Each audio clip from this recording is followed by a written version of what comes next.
சுற்றி சுற்றி கடைசியில் சுகீனில் வந்து உட்கார்ந்து விடுவீர்களே. நான் என்ன ஈயா சுகீனை வந்து உட்கார்வதற்கு? அவனுக்கு புரிகிற மாதிரி சொல்லலாமே என்று நினைத்தேன். அவனுக்கு எல்லாம் புரியும்.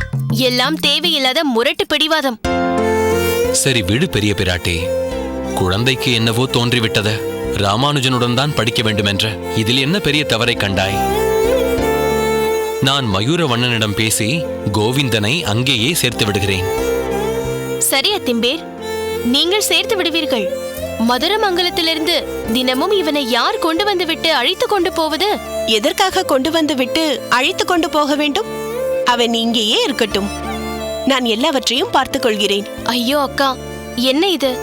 ஏற்கனவே 3 பேரை பார்த்து கொண்டு நீ கஷ்டப்பட்டு கொண்டிருக்கிறாய். போதாதா இதில் இன்னும் இவன் வேறா?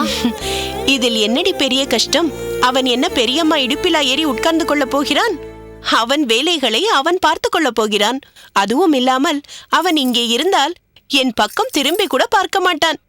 அண்ணா அண்ணா என்று ராமானுஜனின் பின்னாலேயே தான் எப்போதும் சுற்றி கொண்டிருப்பான், தெரியுமா?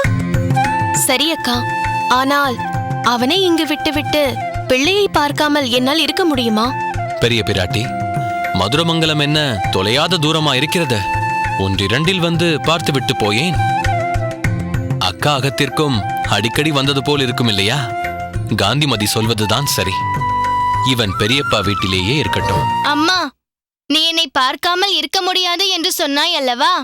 அதே போல்தான் எனக்கும் ராமானுஜன் அண்ணாவை பார்க்காமல் இருக்க முடியாது. கேட்டுக்கொள்ளடி, குழந்தை எப்படி முத்து தீர்த்தாற் போல் பேசுகிறான் பார். போ அக்கா, இவனை இங்கு கூட்டிக் கொண்டு வந்ததே நீயும் அத்திம்பேருமாவது இவனிடம் பேசி இவன் மனதை மாற்றுவீர்களா என்று பார்க்கத்தான். இப்போது நீங்களே அவன் பக்கம் சேர்ந்து கொண்டீர்களே. அதெல்லாம் ஒன்றுமில்லை. பக்கமாவது இன்னொன்றாவது. இவன் இங்கேயே இருக்கட்டும். ராமானுஜனோடு பாடசாலைக்கு போய் வந்து கொண்டிருக்கட்டும்.